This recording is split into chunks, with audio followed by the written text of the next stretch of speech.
in my family, there my folks, they just didn't play. Like I couldn't go nowhere and do nothing.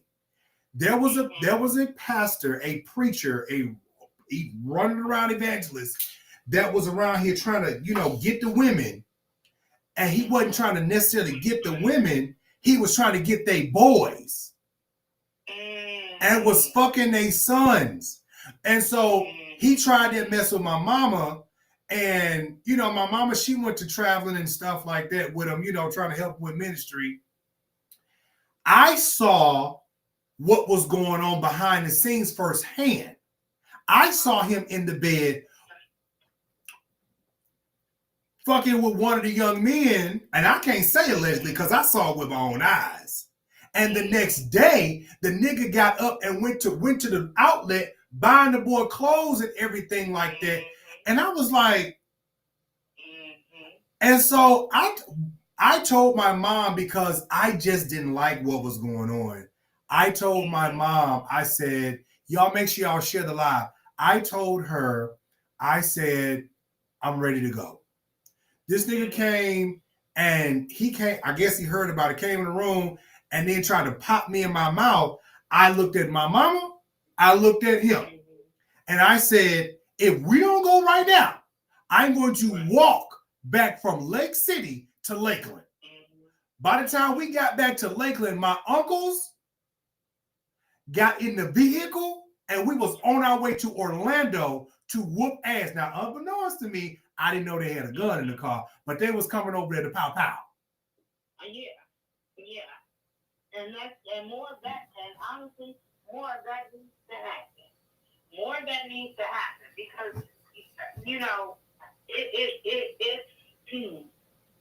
I don't understand, and I guess that's part of their illness as well. All this coochie out here, all this ding ding out here, grown. But I guess that's part of the teachers, the pedophile illness, that they don't want. They don't want grown coochie. They don't want grown ding ding. They want the kid stuff. And that's just kind of what it is. And then on the child side of things, even from my experience of my sexual abuse, as a child, even though it's wrong, and my cousin has said the same thing, even though it's wrong, somehow, somewhere in there, because it's still like a sexual activity, at some point, it feels good. So there's that whole aspect of it as well. Because it's a sexual thing. You know what I'm saying? It's sexual. So at some point, it feels good and you become confused, and then it becomes a norm.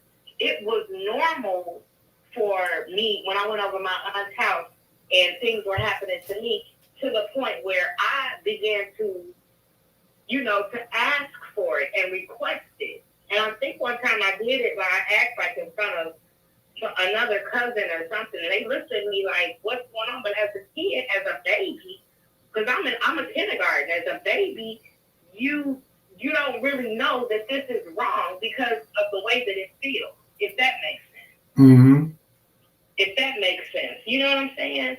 So it's so terrible on everybody, and especially I'm thinking again as a mother, if someone is paying way too much close attention to my son and buying him iPhones and food and stuff especially when you buy him an iPhone, like why is he buying you a phone? Why is he buying you this? Or your teacher bought you, oh, that's nice. I would have questioned that as a parent. Why is he doing this?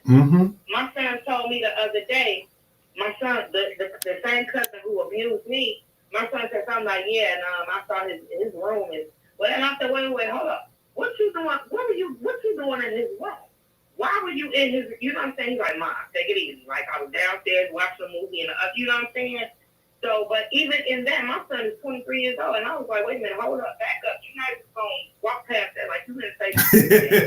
You ain't gonna say that like you just didn't say that. Hold on, bitch. My children are very aware of what happened to me, because I made it aware to them so that it wouldn't happen to them.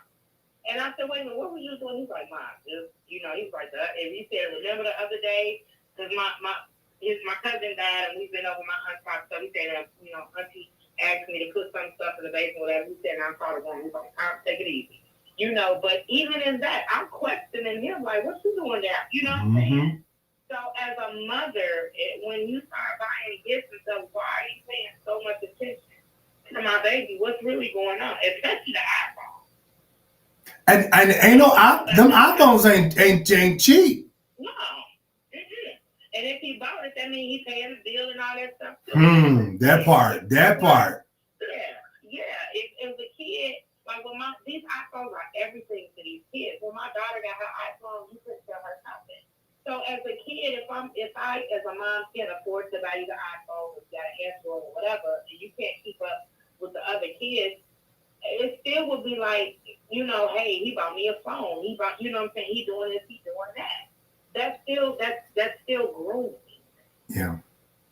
Yeah. So I don't know what the conclusion will be, but I pray that first of all that baby gets the help that he needs. He gets some good therapy. He seems like he's healing and moving on. And then with him saying I don't want anything to happen to this man, he's still showing another level of of consciousness. Like he don't really want anything to happen to him. He just wants to tell his story. But sorry, baby, something's gonna happen. Something gonna happen to him. Something's gonna happen.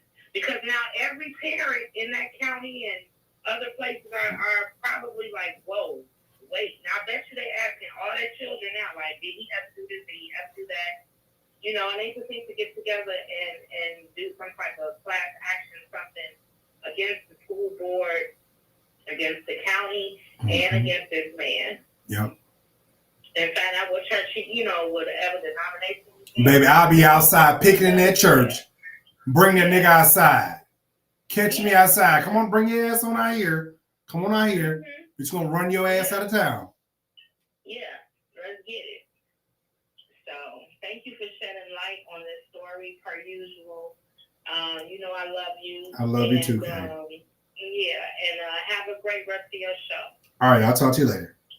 Okay, baby. So let me just make this very clear. This is Antonio Maurice Brantley. Let me just make something very clear to y'all. And it was a young man in the comments, Joshua Wesley. You said, I know who you're talking about. I would like to connect with you and give you more information. Okay, number right there. Come on with it. Let's talk.